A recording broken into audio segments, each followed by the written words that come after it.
Здравейте на всички и добре дошли в канала на Пейката, в епизод 4 на поредицата ни ЦСКА в Шампионска лига. Време е и за първия голям тест, а именно матчът с отбора на Лудогорец. Какъв по-добър старт и тест на нашата тактика от този матч с Лудогорец? Мисля, че имаме нашите шансове да се представим така достатъчно добре. Стартовата единайсторка. Кордова е възстановен, но не е напълно готов. Другия проблем, който имаме е с броя на чужденци или футболисти извън Европейския съюз. Много са. В момента са 5, затова може би пейката ни не е пълна на този етап. Дори и Филип Стоев, който се съгласи да дойде. Той е на 20 години, между другото, така, приличен футболист. Но няма да можем да го включим тук в стартовата 11-торка, дори и на пейката няма да може да бъде. Към мен сме отворили, че имаме две оферти под наем. В общи линии същата оферта имаме и за Файтон, няколко за наем. Там нещата се развиват. Започваме с матча. Тук е някакви номера. Херман, 40 номер, мисля, че перфектно му изглежда. Нещо, което правя аз преди. В повечето случаи се доверявам на помощник треньора. Куентън Форчън, между другото, съгласи да бъде помощник треньор също. И се опитвам индивидуално, не индивидуална защита, мидфелдърс и атак да ги мотивираме допълнително. Драгомир Драганов, Тек Петей, Кладо Гилфи Сигурсон също е в отбора на Лудогорец. Интересно, интересно. Ние не сме фаворити в този матч със сигурност, така че ще се опитаме да играем максимално добре. И да разчитаме на стични положения, разбира се, тъй като имаме доста високи футболисти. Джонатан Линцет открива резултата след перфектно изиграна прак свободен. Миналия епизод видяхте как с Анкарагаджу поведахме пак от такъв един леко ефемски късметлийски гол, но матча не се разви по най-добрия начин за нас. Надявам се сега да не е така, тъй като вече са официалните матчове, мисля да ви пусна примерно тази камера, за да можем да видим и да видим как Лудогорец ни вкарват фамозен гол. Не успяхме да го видим това нещо, тъй като гредата ни спаси.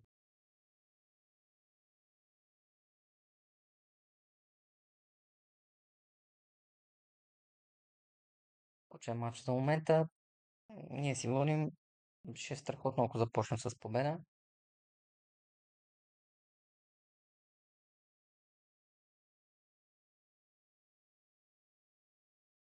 Ето тук ще имаме възможност за изграждане на една атака. Нека да видим. Санянг, Фернандо Каранга, Линцет.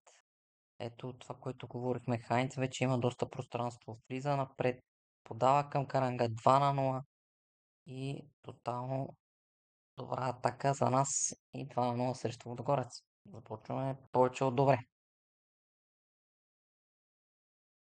Ето виждате тук. Бека случая, който е Сон, той не знае дали да атакува Линцет или да си стои при Хайнц. В повечето случаи той отива при залата. Там вече Хайнц е сам и доста по-лесно се получава с два удара, два гола.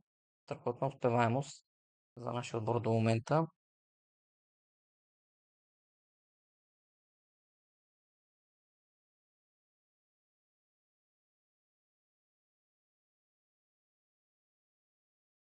Доволен съм.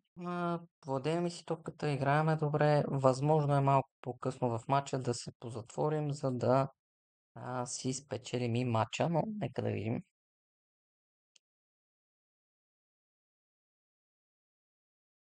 И просто да разгромим отбора на Лудогорец.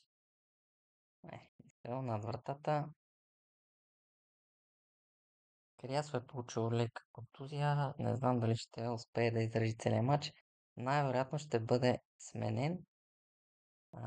И там с Каршем, предполагам, че е футболиста, който Доспа ще има за ЦСКА. Драгомир Драганов, трябва да го почерпим след мача. Между другото, нещо, което винаги се чудя, преди всяка една дъспа, дали съм ги нагласил, Фернандо Каранга ми е като първи изпълнител ми. Да, нека да мисля, че факта, че вкара един гол, сега ще му даде допълнително самочувствие. Той е и мотивейтед като статут в момента, така че би трябвало без проблеми да вкара за 3-0. 52 минута. Страхотна, страхотна игра. За момента, пак казвам, няма да затваря матча, тъй като владееме повече топката. Сега отбора на Лудогорец играе добре. Имат 3 изстрела 2 в рамките, 0,25 XG, което е интересно, нали, доста е ниско. Все пак това е най-добрият отбор в българското първенство в FM24. 52 минута, мисля, че е време за промяна. Първата, както казахме, ще е с Каршем. Той и Линцент е така доста поизморен, но там може би Вион и Иван Торицов ще влезе. Като една вътрешна ротация.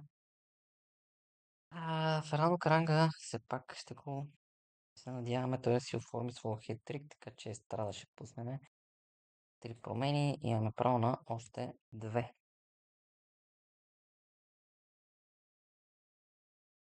Сонко, Иван Йорданов, Хеслер, там Торицов, да не обърка.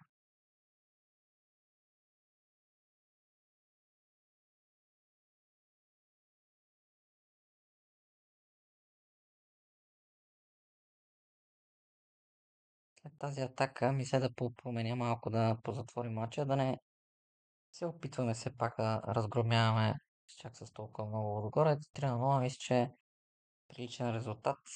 Ето го и гредата за втори път ни спася в този матч.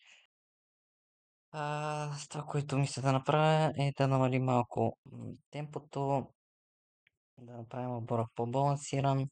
Оттам нататък ще свалим малко блока. Другото нещо, което можем да направим е да дадем контри и да се регрупираме с цел по-бързо да няма толкова опасности пред нашата врата. Друга промяна, която може би ще направя е на левия бек, но нека да свърши тази атака. Тибовион пропусна отнета топка всъщност. И ние си я връщаме бързо с Каршем. Естрада не успя. Кристиан Петров. Доста силен мач за мен от Коха Хамосова. 6-4. Правилно не е най-добрият му мач, но в сметка резултатът е достатъчно положителен за нас. Поне на този етап. Ето го Юга, прекъсна тази топка Каранга. Вион бърка. Там може би за селекцията ще трябва да понамерим някой футболист, който да е достатъчно. Тук според мен има някаква засада, но може би само се видях.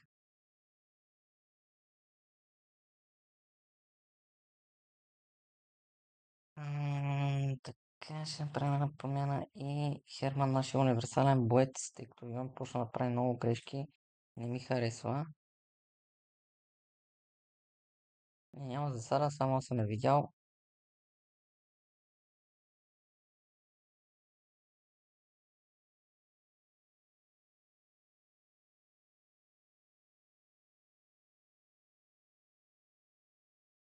Хм.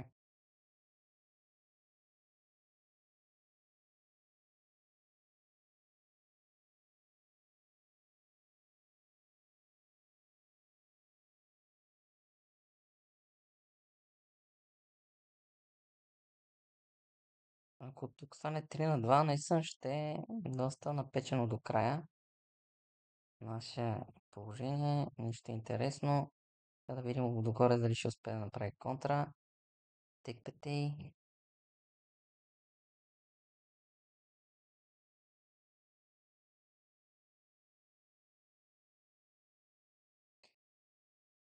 Така, не ми харесват някои неща, затова ще маркираме малко по-сериозно. Тек 5 и Хеслер, Делев също, тъй като ни прави доста промени, проблеми. Виждате, че те промениха. Също можем да кажем и за Тесера. И ето така, малко да затворим матча, каквото го салваш, също ще е тайт маркинг.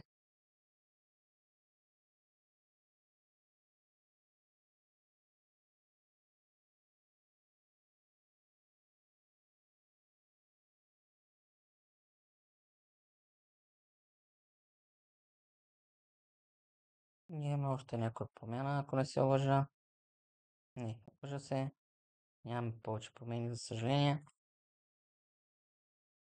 Може би чисто треньорско трябваше да си оставим една промяна за накрая, но в крайна сметка 3 на 1 доста добре, въпреки че се видяха и някои слабости в нашата тактика. Но като цяло добра победа, все пак срещу отбора на Лудогорец. Това е всичко за епизод 4, така че до скоро виждане.